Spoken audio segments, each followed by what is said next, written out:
Welcome जय Hind defence aspirants. अक्सर students 12th पास करने के बाद कंफ्यूज हो जाते हैं किस करियर अपॉर्चुनिटी को उन्हें अपनाना चाहिए। आज के टाइम पे जहां अवेयरनेस बहुत ज्यादा है, वहां स्टूडेंट्स को बहुत सारे ऑप्शंस के बारे में अपडेट्स मिलते हैं। आफ्टर 12th के बाद IITs, NDA, NEET, MNS, etc. etc. But main problem आती है स्टूडेंट्स को सिलेक्ट करने में, उनका पर्टिकुलर करियर पाथ किस फील्ड में उन्हें अपने आप को लगाना है और अप्रोच करना है उस एम के लिए।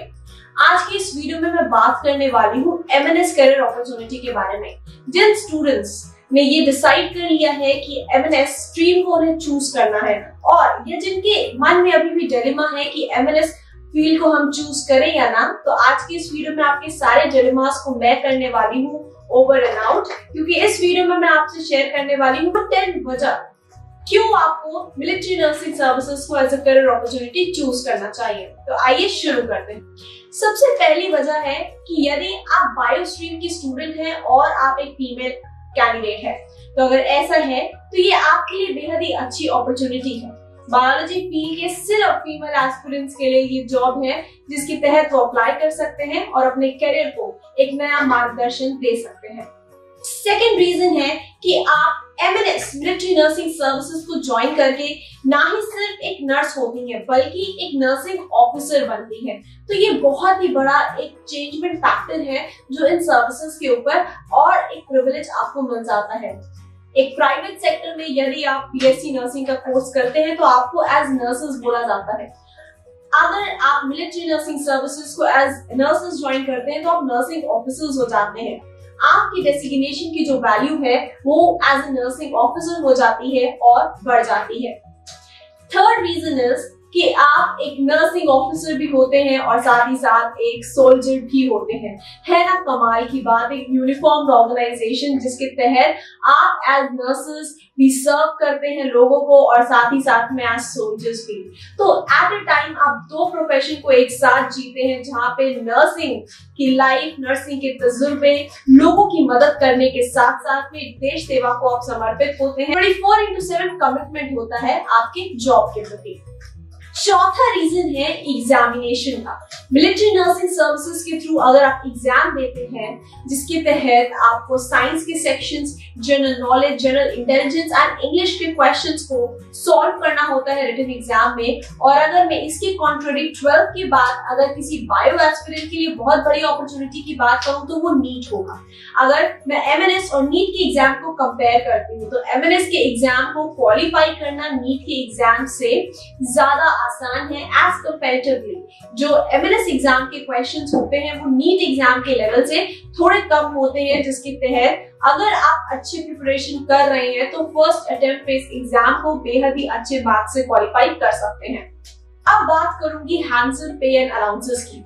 मिलिट्री नर्सिंग सर्विसेज में जब आप ज्वाइन करते हैं एज एन ऑफिसर, आपकी रैंक होती है लेफ्टिनेंट, और आपका जो पे स्ट्रक्चर होता है वो इंडियन आर्म्ड ऑफिसर्स के जो ऑफिसर्स होते हैं उनके बराबर ही होता है लगभग। हार्डली जरा सा फर्क होता है अगर मैं सैलरी अप्रोक्सीमेशंस की बात करूं।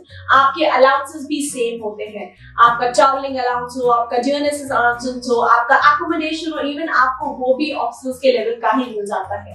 तो अगर हम सैलरी की बात करें तो हैंडसम सैलरी इन हैंड आपको मिल जाती है, जो इस करियर अपॉर्चुनिटी को और भी ज्यादा लोकप्रिय बनाती है फीमेल एस्पिरेंट्स के अंदर 12th पास करने के बाद।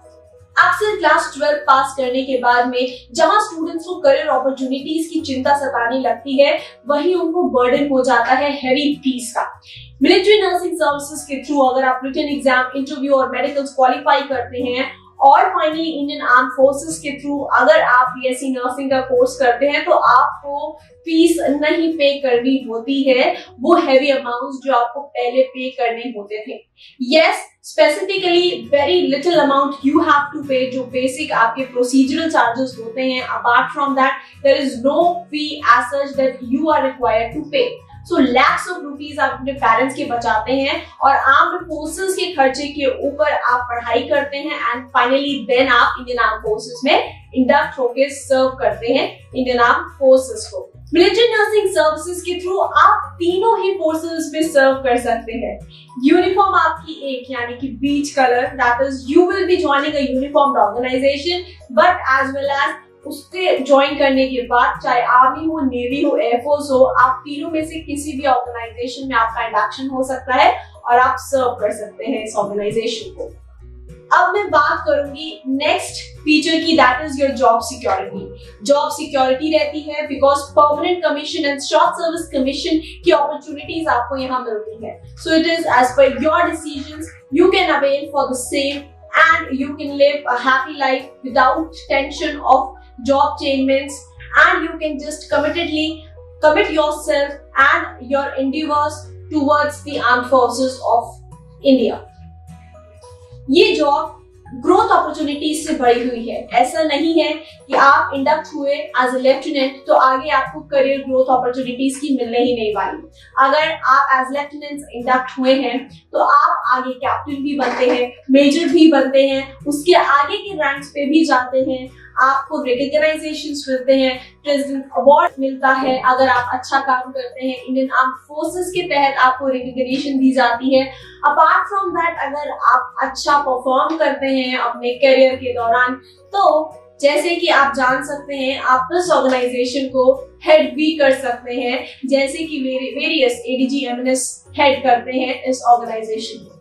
Last but not the least, अगर आपको एक चैलेंजिंग करियर पसंद है, एक एडवेंचरस लाइफ जीना चाहते हैं, ट्रैवल करना चाहते हैं, एक्सप्लोर करना चाहते हैं, तो ये वो सही जगह है जिसके तहत आप अपने करियर को चूज करते हैं, अपने प्रोफेशन, अपने पैशन को फॉलो कर रहे हैं, उसके साथ साथ में अपने करियर में प्रोग्रेशन पा रहे हैं।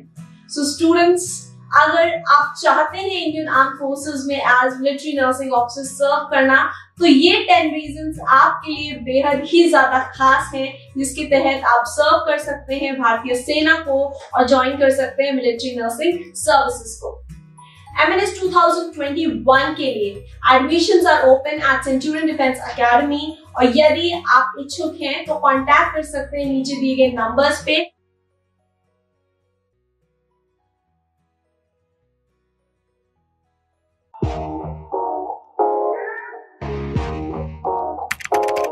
अगर आपने सेंचुरियन डिफेंस अकेडमी के YouTube चैनल को सब्सक्राइब नहीं किया है तो अभी सब्सक्राइब करें और बेल आइकन दबाएं ताकि लेटेस्ट नोटिफिकेशंस आपके पास में सबसे पहले पहुंचे।